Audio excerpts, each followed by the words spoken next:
ninkan wuxuu aad u jeclaa xalinta Rubik's Cubeka, sidaas darteed ayuu u aaday xarun qalliinka qurxinta ah, wuxuuna ka dhigtay madaxiisa Rubik's Cube. Waqtigiisa firaaqada ah, wuxuu madaxiisa u rogrogayaa sida hal xiraale. Maalin ayuu sugayay tareenka dhulka hoostiisa. Si degan ayuu kursi ugu fariistay isagoo muusig dhegaysanaya.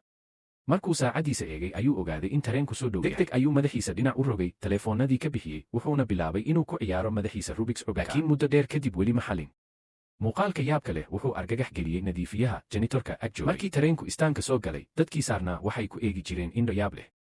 Si kastaba ha ahaatee, ninku wuu la qabsaday. Geedkiisa ayuu masaxay, wuxuuna sii waday rogrogidda madaxiisa Cubeka.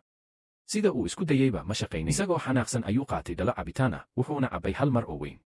Afka ayuu masaxay, dabadeedna mar kale ayuu ku noqday rogrogidda madaxiisa Rubik's Cube. Ficiladiisu waxay soo jiiteen dareenka gabar yar oo qosol la qarxi weyday.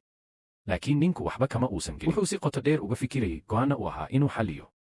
Ugu dambayn, dadaal badan kadib, wuxuu si quman isugu hagaajiyey dhammaan qaybaha madaxiisa Rubik's Cube. Si degan ayuu telefoonnadii dib u saartay, wuxuuna sii nastay isagoo tareenka sugaya.